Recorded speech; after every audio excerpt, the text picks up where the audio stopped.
Total keseluruhan kasus korupsi pengadaan itu kalau kami pantau selama 5 tahun terakhir itu sekitar 1.189 dengan total kerugian negara 47,1 triliun. Kejaksaan sendiri kan juga sedang mendalami apakah dalam pengadaan laptop Chromebook dengan pendekatan e-katalog itu ada indikasi pelanggaran hukumnya. Di dalam proses e-purchasing seringkali pemerintah itu tidak melakukan upaya negosiasi karena harga yang ada di dalam e-katalog itu adalah harga tertinggi. Chromebook harganya itu 10 juta. Tapi kemudian sebenarnya panitia pengadaan itu memiliki keleluasan atau kewenangan untuk melakukan negosiasi. Pemenang-pemenang yang ditunjuk itu sebenarnya bukan penyedia yang memang memiliki kapasitas. Jadi bisa jadi ini dari 2 triliun tersebut yang menang let's say 100 media begitu ya. Tapi ternyata yang bisa menyediakan barangnya secara benar itu ternyata cuma 2. Halo sahabat integritas, jumpa lagi di kanal 1 Visi Utama program Bakartu. Masih soal indikasi korupsi pengadaan laptop Chromebook Kemendikbudristek Dikti. Nah, ini kan dulu namanya memang itu. Di bawah kepemimpinan Nadiem Makarim 9,9 triliun dari 2019 hingga 2022. Update terbaru Kejaksaan Agung mengatakan bahwa pengadaan laptop Chromebook itu menggunakan e-katalog bukan lelang. Nah, tapi apa sih bedanya e-katalog dan lelang? Dan kenapa juga lagi-lagi pengadaan, ya, masalah-masalah korupsi di pengadaan. Nah, untuk membahas soal itu kita akan berdiskusi dengan Mas Wana Alamsyah, Kepala Divisi Hukum dan Investigasi Indonesia Corruption Watch atau ICW. Kita sapa dulu Mas Wana. Mas Wana apa kabar? Baik banget Mas Adnan, gimana kabarnya? Baik banget juga Wan di sini Wan. Mas Wana, soal korupsi pengadaan ini sepertinya penyakit menahun ya. Kalau di Indonesia itu mungkin kalau benar-benar penyakit ini ya penyakit diabetes gitu ya, penyakit hipertensi gitu yang memang sehari-hari dialami oleh banyak orang. Kenapa sih Wan pengadaan barang dan jasa ini sepertinya menjadi gula-gula bagi para pelaku korupsi? Data-data ICW selama ini bagaimana Mas Wana? Ya, makasih banyak Mas Adnan. Jadi kalau kenapa korupsi pengadaan itu selalu muncul, salah satu hal sebenarnya yang, sering kami sampaikan adalah mekanisme pengawasan di dalam konteks pengadaan meski telah menggunakan elektronik, itu pun juga belum 100% kuat, begitu. Eee, Kalau dari data ICW 2019 sampai 2023, itu kami mengidentifikasi tren penindakan kasus korupsi yang dilakukan oleh penegak hukum, yang kasusnya masuk di tahap penyidikan, itu memperlihatkan adanya kenaikan kasus, korupsi di sektor pengadaan. Oh, main naik ya? Malah naik, dari 2019 misalkan 174 kasus, di 2023 kami mengidentifikasi ada 266 kasus. Jadi total keseluruhan kasus korupsi pengadaan itu kalau kami pantau selama 5 tahun terakhir itu sekitar 1.189 dengan total kerugian negara 47,1 triliun rupiah, begitu. Oh, itu kerugian negaranya ya, Itu kerugian negaranya saja, bukan belanjanya ya? bukan belanjanya. Jadi kalau mau dihitung misalkan secara kasar, KPK beberapa kali merilis, kerugian negara di dalam konteks pengadaan itu 20%, 30% dari total belanja pengadaan, iya dari total belanja pengadaan. Setiap tahun.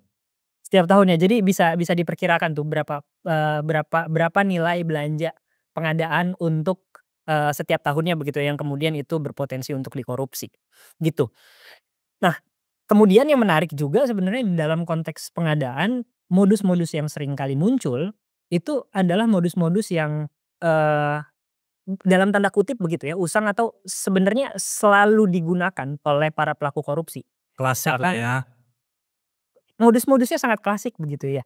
Pertama, kita bicara tentang, proyek fiktif begitu atau kegiatan fiktif. Anggarannya ada tapi kemudian ternyata barangnya tidak ada atau bahkan barangnya keliru begitu untuk dibeli. Lalu kemudian, markup dan markup ini seringkali terjadi begitu. Harganya, 10.000 tapi kemudian di-markup sampai 3 kali lipat atau 4 kali lipat. Dan terakhir misalkan penyalahgunaan anggaran, yang harusnya barangnya digunakan untuk kepentingan A, tapi kemudian ternyata untuk kepentingan B, atau bahkan misalkan tidak dibutuhkan barangnya atau aktivitasnya, tapi kemudian diada-adakan, begitu. Jadi ini sebenarnya modus-modus yang klasik, tapi kemudian kok rasanya penegak hukum atau bahkan misalkan sekelas, lembaga internal pengawas itu sulit untuk melakukan upaya pencegahan di dalam, proses pengadaan barang jasa ini. Begitu, Mas. Padahal itu proses bisnis sehari-hari di pemerintahan ya. Yes, benar sekali. Mas Wana, itu kan tadi kita ngomong soal gambaran general ya, Ya, terkait dengan korupsi pengadaannya. Nah, kejaksaan kemarin menyebut soal e-katalog. Kalau bayangan kita e-katalog itu ya kayak marketplace ya, yang, kalau kita boleh sebut merek Shopee, Tokopedia gitu ya, itu kalau untuk, private sector, untuk, swasta. Nah, kalau e-katalog pemerintah itu apa sih Mas Wana sebenarnya? iya. Jadi sebenarnya e-katalog itu, eee, tools-nya, Mas Adnan dan teman-teman.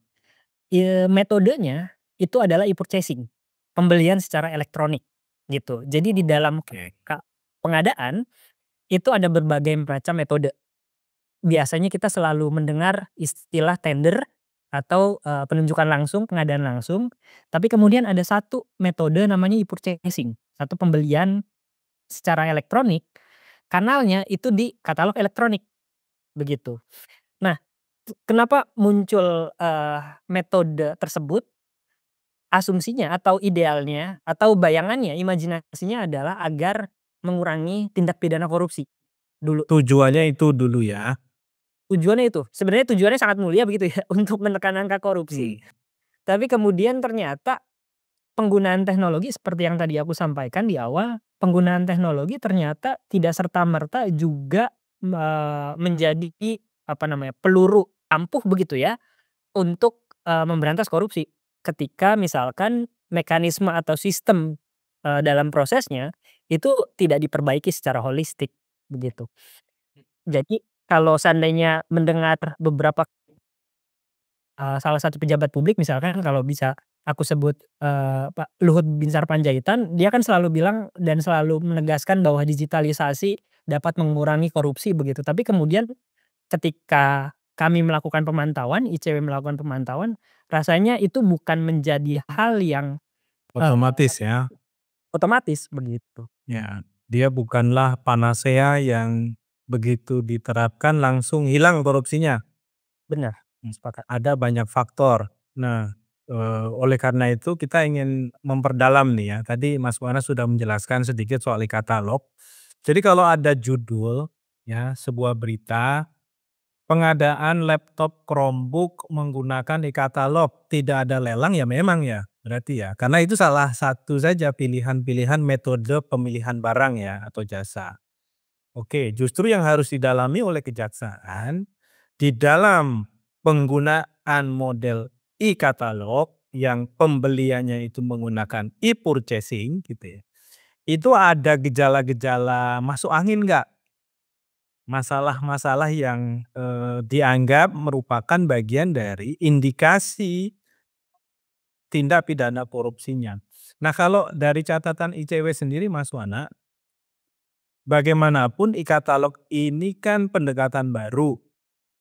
Nah, apakah dengan pendekatan baru yang diyakini lebih ampuh, lebih, apa ya, imun terhadap korupsi, nyatanya ICW juga menemukan berbagai model penyimpangan baru atau, apa ya, ya kejahatan baru ya, terkait dengan penggunaan model e-katalog ini gitu. Sehingga nanti mungkin kejaksaan kalau mendengar ini atau tim penyidiknya mendengar ini juga sudah bisa memulai untuk masuk ke ranah itu. Karena kalau merujuk kepada berita yang ada, kejaksaan sendiri kan juga sedang mendalami apakah dalam pengadaan laptop Chromebook dengan pendekatan e-katalog itu ada indikasi pelanggaran hukumnya gitu.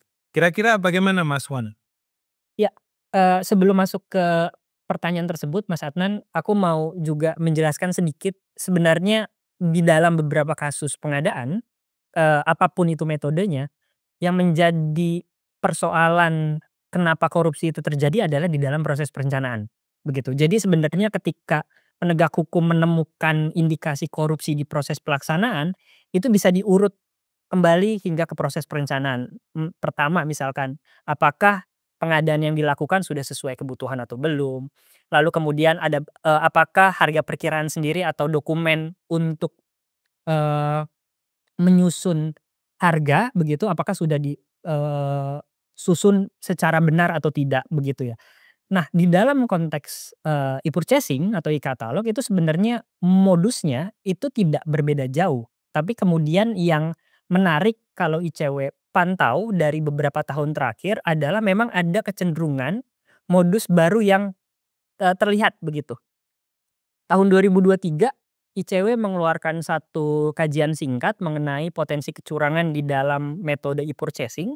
Paling tidak ada 8 modus yang kami identifikasi, tapi aku tidak mau menjelaskan semuanya, mungkin hanya ada beberapa saja yang bisa jadi, dapat menjadi petunjuk begitu ya, oleh, para penegak hukum. Pertama misalkan ada sebelum masuk ke situ, ada 3 metode, ada 3 submetode di dalam e-purchasing, negosiasi, mini kompetisi, sama kompetitif katalog. Yang selalu digunakan, oleh pemerintah adalah negosiasi. Dalam konteks tersebut, di dalam proses e-purchasing seringkali, pemerintah itu tidak melakukan upaya negosiasi, karena harga yang ada di dalam e-katalog itu adalah harga tertinggi, gitu. Misalkan aku ambil contoh Chromebook begitu ya, harganya itu sebenarnya 10 juta, tapi kemudian sebenarnya panitia pengadaan itu memiliki keleluasan atau kewenangan untuk melakukan negosiasi, gitu. Nawar gitu ya. Mawar. Sebab kalau berdasarkan, wawancara kami dengan salah satu informan di salah satu lembaga negara, e-katalog itu sebenarnya dapat, menghemat belanja negara sekitar 30%. Harusnya. Harusnya, kalau seandainya e-purchasing dengan metode negosiasi ini diimplementasikan secara benar. Nah, persoalannya adalah modus yang kami temukan itu seringkali, harga barang itu tidak dinegosiasikan oleh si, panitia pengadaan, sehingga harganya itu kalau dilihat sangat besar dan tidak merepresentasikan harga di, harga di marketplace begitu. Itu yang pertama. Kemudian yang kedua modus lainnya adalah ada biaya klik, Mas Adnan. Biaya klik. Biaya klik. Jadi di dalam satu, di satu kasus, di Banten kalau tidak salah mereka, membeli komputer juga untuk UN, lalu kemudian, panitia pengadaannya ini berkomunikasi dengan penyedia, begitu. Oh, jadi tetap ada komunikasi akhirnya ya?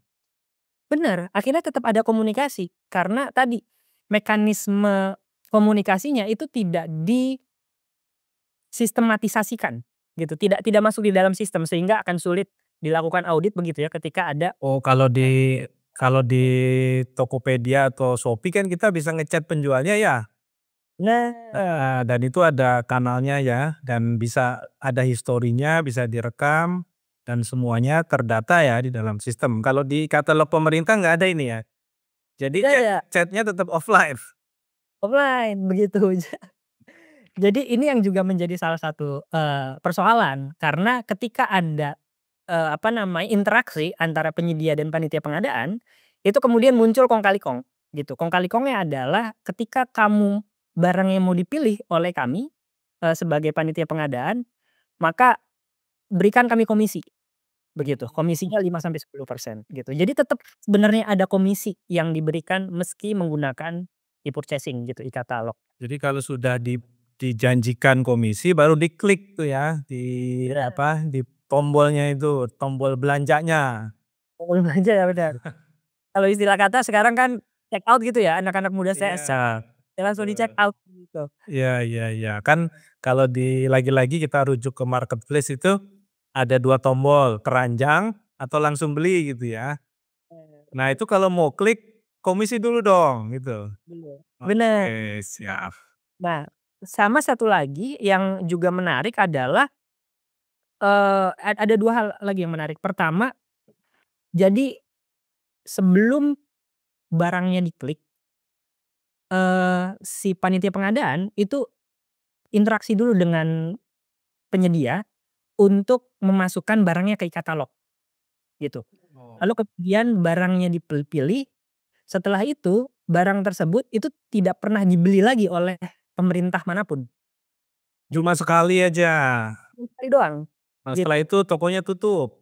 Setelah itu tokonya tutup, nggak ada yang beli lagi, begitu. Nggak tahu bangkrut atau apa begitu ya, tapi cuman sekali aja dibelinya, gitu. Itu modus, lain yang kami temukan, dan modus lainnya yang terakhir yang kami temukan adalah di dalam beberapa kasus itu barangnya, panitia pengadaannya tidak ada interaksi, untuk meminta komisi, tapi kemudian kualitas barangnya itu tidak sesuai dengan perencanaan. Contoh konkretnya adalah kasus, di Bina Marga DKI Jakarta 2015 kalau tidak salah pada saat itu, membeli alat berat. Di dalam perencanaannya, alat berat tersebut itu, eee, apa namanya, mereknya itu merek Amerika. Tapi kemudian yang datang, itu benar stikernya merek Amerika, tapi ternyata stikernya tersebut itu hanya tempelan. Jadi aslinya itu adalah merek Cina, begitu. Jadi ketika dikelet, apa namanya, ketika stikernya itu dibuka, Dilepas. itu merek Cina, Iya. gitu. Dan yang menjadi soal adalah ketika barang tersebut datang, itu seringkali panitia pengadaan tidak melakukan cross check terhadap barang yang, dikirimkan oleh penyedia. Mmm. Meski prosesnya e-purchasing atau e-katalog, idealnya adalah panitia pengadaan juga harus memastikan apakah benar barang yang diterima itu merupakan barang sesuai dengan perencanaan atau tidak, gitu. Jadi paling tidak ada 4 sampai 5 modus yang beberapa kasus, telah diungkap begitu yang kemudian kami coba, analisis Mas Adnan, begitu. Iya, kan biasanya kalau, di olimpiade matematika itu baru kita nggak bisa bedain itu ya, peserta dari Cina sama peserta dari Amerika ya, karena hampir sama. Tapi kalau ini mestinya bisa dibedakan lah dengan jelas ya. Mas Wana, ini menarik karena, e-katalog itu selalu digadang-gadang ya, sebagai jalan keluar dari masalah korupsi di pemerintah. Nah, pertanyaannya sederhana, masyarakat mau ngawasi, bisa nggak sih mengakses e-katalog? Karena kalau di marketplace itu kan tanpa kita login sebagai pemilik akun, kita tetap bisa ngelihat dong, ya, tetap bisa apa ya, ngelihat etalasenya, tahu harganya, ya, dan bahkan ada beberapa pembanding produk di tempat lain gitu ya. Nah, kalau di e-katalog pemerintah, misalnya masyarakat mau ngecek itu bisa nggak sebenarnya? Ya, jawabannya sebenarnya sulit gitu, bisa tapi kemudian sulit. Kenapa? Karena sistem, e-katalog yang dimiliki saat ini oleh pemerintah itu, eee, cukup banyak fitur, yang memudahkan publik untuk melakukan pengawasan. Jadi salah satu kritik yang disampaikan oleh ICW beberapa kali di dalam proses, dalam konteks korupsi pengadaan adalah ketika memang pemerintah selalu menggadang-gadangkan mekanisme e-purchasing sebagai metode yang dalam tanda kutip "baik" begitu atau bersih, tapi kemudian pemerintah itu tidak memberikan, tidak memfasilitasi publik untuk melakukan pengawasan dengan mudah, begitu. Karena kita, yang menjadi kesulitan publik adalah benar bahwa ada perusahaan yang menyediakan barang, tapi kemudian kita tidak pernah tahu siapa yang membeli, gitu. Misalkan tadi modus terkait dengan ternyata dibelinya cuma sama satu pemerintah doang, begitu. Nah, itu kan bisa menjadi sinyal atau red flag bagi publik untuk melaporkan jika memang ada indikasi-indikasi semacam tersebut, begitu. Nah, sampai saat ini fasilitas tersebut itu tidak pernah disediakan oleh pemerintah.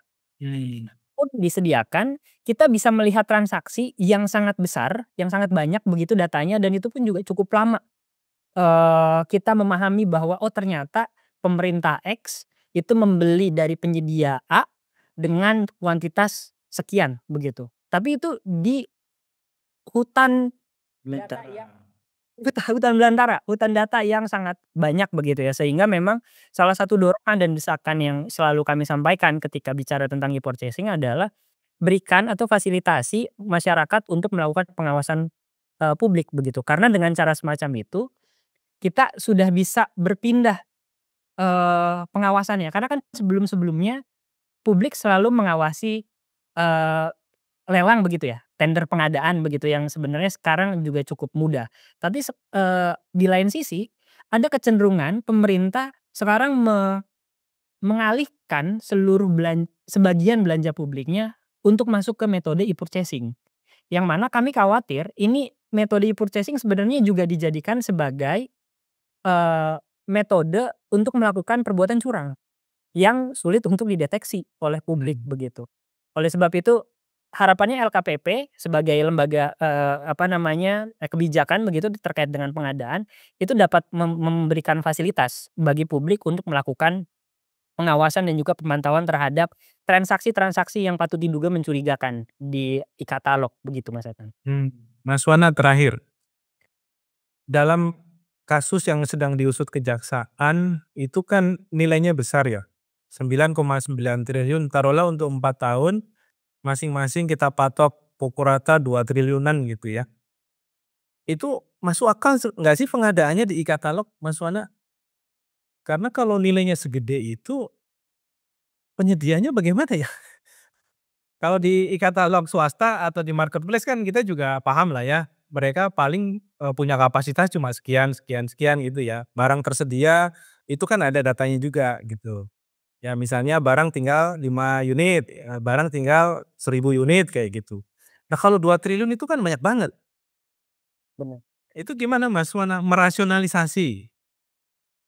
Nah, ini yang juga menjadi salah satu, persoalan. Pertanyaannya adalah mungkin atau tidak? Bisa jadi mungkin, tapi kemudian banyak broker yang main dalam tanda kutip begitu ya. Karena kenapa pengadaan juga menjadi salah satu sektor yang cukup krusial untuk terjadi korupsi, karena biasanya atau dalam beberapa kasus, pemenang-pemenang yang ditunjuk atau dipilih oleh panitia pengadaan itu sebenarnya bukan penyedia yang memang memiliki kapasitas Yang untuk sesungguhnya. sesungguhnya, begitu. Jadi bisa jadi ini dari 2 triliun tersebut yang menang let's say 100 media begitu ya, tapi ternyata yang bisa menyediakan barangnya secara benar itu ternyata cuman 2. Jadi ini sebenarnya lebih ke arah memberikan kuota atau jatah begitu ya kepada pihak-pihak yang patut diduga itu memiliki relasi atau memiliki, kepentingan politik dan lain sebagainya untuk menjadi broker begitu. Jadi pertanyaannya apakah mungkin atau tidak? Mungkin, tapi kemudian, yang perlu dilihat adalah sebenarnya siapa sih, produsen dari, Chromebook ini. Karena kalau bicara tentang, barang, beberapa kali kami melakukan wawancara terhadap informan, itu mereka bilang bahwa idealnya adalah pemerintah itu belinya langsung dari produsen, atau paling tidak ATPM. Kenapa? Karena untuk, menghemat belanja negara. Karena seringkali yang disasar atau yang dipilih oleh, pemerintah adalah bukan produsen, bukan ATPM, atau bukan distributor, tapi kemudian broker-broker ini yang Reseller ke berapa gitu ya. reseller berapa gitu. Jadi itu Mas Adnan. Ya, ya jadi memang ini, agak tricky kemudian ya, karena pemerintah mengklaim dengan digitalisasi, korupsi bisa sangat dikurangi, tapi justru dengan digitalisasi korupsi jadi sulit diawasi gitu. Itu catatannya dan, tadi dari penjelasan terakhir Mas Wana, meskipun sudah disetting sebagai sebuah pendekatan e-purchasing, tapi justru ini melahirkan mata rantai offline yang panjang. Terutama untuk, pengadaan-pengadaan berskala besar, ya. Nah ini, perlu menjadi pertimbangan dan sekaligus bahan bagi Kejaksaan Agung untuk menelisik lebih lanjut, pendekatan e-purchasing dalam pengadaan laptop Chromebook, di Kemendikbud, Ristekdikti. Demikian sahabat integritas, bincang kita dengan Mas Wana Alamsyah, semoga bermanfaat. Terima kasih banyak Mas Wana sudah mampir lagi di kanal kita. Kita ketemu lagi di lain waktu, sampai jumpa.